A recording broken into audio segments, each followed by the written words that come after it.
এই দোকানটি চিনতে পারছেন? এটি আপনার দোকান। কি অবাক হচ্ছেন? না, একদমই ঠিক বলছি, এটি আপনার দোকান। কারণ অনেকের সহযোগিতায় এটি আবার দোকান হয়ে উঠেছে। গত 1 আগস্ট মানিক ভাইয়ের একমাত্র অবলম্বন চায়ের দোকানটি পুড়ে ভস্ম হয়ে গিয়েছিল, কিছুই অবশিষ্ট ছিল না।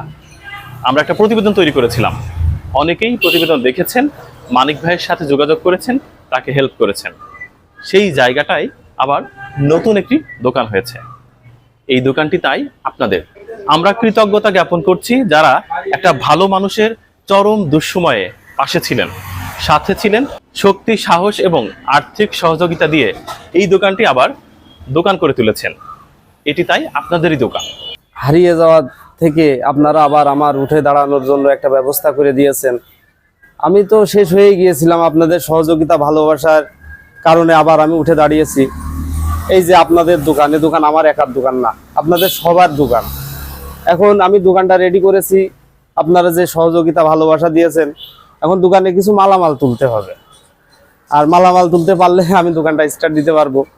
বিশেষ করে আপনাদের সবার প্রতি আমার কৃতজ্ঞতা থাকলো, ভালোবাসা থাকলো, দোয়া থাকলো। আপনারাও আমার জন্য একটু দোয়া করবেন।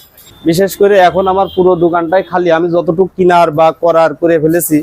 এখন দোকানে কিছু মালামাল তুলতে পারলেই আমি আর কি পাইতে দেবো ইনশাআল্লাহ।